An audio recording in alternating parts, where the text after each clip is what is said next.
asalaamaaleykum mbokk yi si si Daaray Technologie ñu ngi leen di gërëm te di leen jaajëfal dal leen ak jàmm si seen nouvelle vidéo alors donc vidéo bu leen passé jàngoon nañ les fonctions de comparaison tey jii dañuy jàng tout simplement des tris aléatoires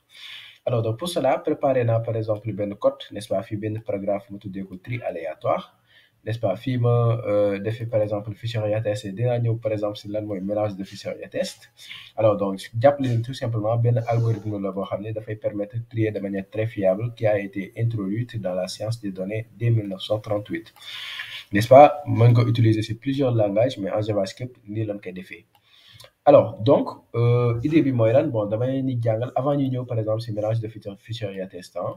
donc de manière basique nan lañ mën a par exemple trier autrement donc, trier tout simplement les valeurs d'un tableau de manière aléatoire d'un tableau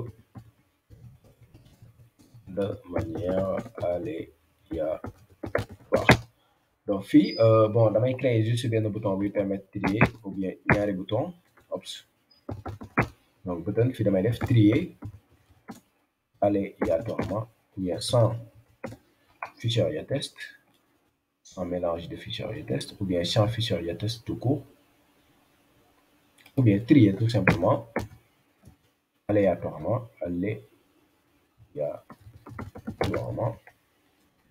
on clique on woo benn fonction bu tudd tri aléatoire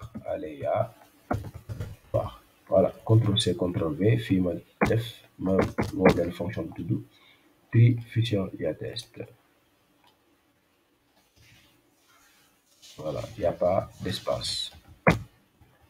et avec fichier test voilà donc fonction il faut que ma créer leen déjà première par exemple fonction bi donc mooy t bi fii laa koy ñamas donc fii damay def sama fonction donc CTRL-V voilà ça donc nan lañuy trier donc déjà le tableau est là bon dama bëgg a jël fii par exemple def fi tableau bi ba pare ba ngeen gis par exemple élément document point get element by id très simple point get element by id ma daal di jël tri aléatoire point inner html comme d'habitude est égal à point voilà donc fii bu ma actualiser normalement automatiquement daf ko si def n'est-ce pas commencé guma tri bi en réalité donc fii sax bu ma neexoon donc à l'extérieur laa koy def nga xam ne boo actualiser sans pour autant nga woo par exemple méthode bi daf la ko si defal directement maintenant donc tri bi on va trier par exemple avec short on va utiliser tout simplement en fait tableau point short avec les fonctions de comparaison mais on va l'utiliser autrement donc fii dañuy utiliser fonction de comparaison ñu jox ko par exemple mais fii du nga ko jox par exemple A B n'est-ce pas dan naa ko directement tri aléatoire lañ bëgg boo ko joxee A B nekkatul tri aléatoire donc une technique pour faire ça c'est de faire par exemple 0.5 ça c'est une technique qui est très utilisée donc il y a par exemple mat qu'on peut utiliser donc ça c'est juste sur l'objet mat point random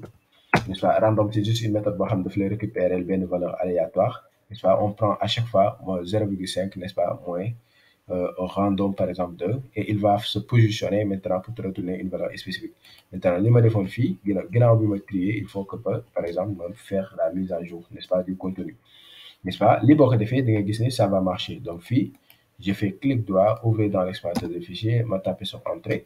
yéen a ngi gis fii par exemple 10 100 et cetera ma créé trier aléatoirement yéen a ngi gis mu koy trier aléatoirement n'est-ce pas dans l'ordre du plus petit au plus grand prix non aléatoirement la koy defee parce que random loolu moo koy tax di yéen gis au fur et à mesure ngay cliquer au fur et à mesure par exemple mu koy trier aléatoirement alors maintenant ñu ni la lii c'est bien beau parce que mu ngi def par exemple li nga xam ne moom la nga koy sant mais li nga war a comprendre mooy en fait c'est pas précis dañuy wax ne par exemple algorithme bii nii bi ñu utiliser nii tri aléatoire le fait que ñu def 0.5 moins par exemple random mat point random du algorithme boo xam ne bu précis la parce que dafay favoriser yenn chiffres yi par rapport par exemple aux autres n'est-ce pas ñu ni méthode bi nga xam ne c'est correct et c'est populaire et ñu bëri ñu ngi koy utiliser et voilà donc c'est on va pas dire exactement, mais de toute façon, c'est populaire et c'est correct. C'est ce qu'on appelle le mélange de fichier-test. Donc, moi, code bien, par exemple, je ne vais pas expliquer parce que l'idée, ce n'est pas de faire en fait de l'algorithmique à ce niveau-là. Donc,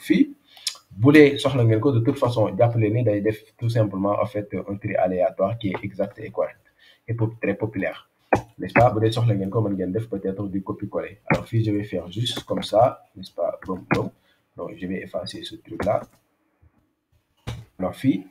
ma daal di koy externaliser si benn fonction, je prends tout ça et je le déplace à ce niveau-là. Boum, ops. Voilà, donc fii aussi du dara déranger. Donc fii bu nga ko woowee par exemple, il fait tout simplement ça et après on peut faire aussi par exemple ce truc-là. Ginnaaw par exemple bi nga kiiyee ba pare ñu faire la mise à jour par exemple de points. Alors c'est tout simplement ça, n'est-ce pas? Boo trier avec Fisher test, donc fii c'est pas tri aléatoire mais c'est tri avec Fisher test. Donc fii voilà ñu dem daal di tester, j'actualise, n'est-ce pas? Fii bu ma defee tri avec Fisher test yéen a ngi gis 20 par exemple, 5 par exemple, 10, 25 par exemple. Voilà, donc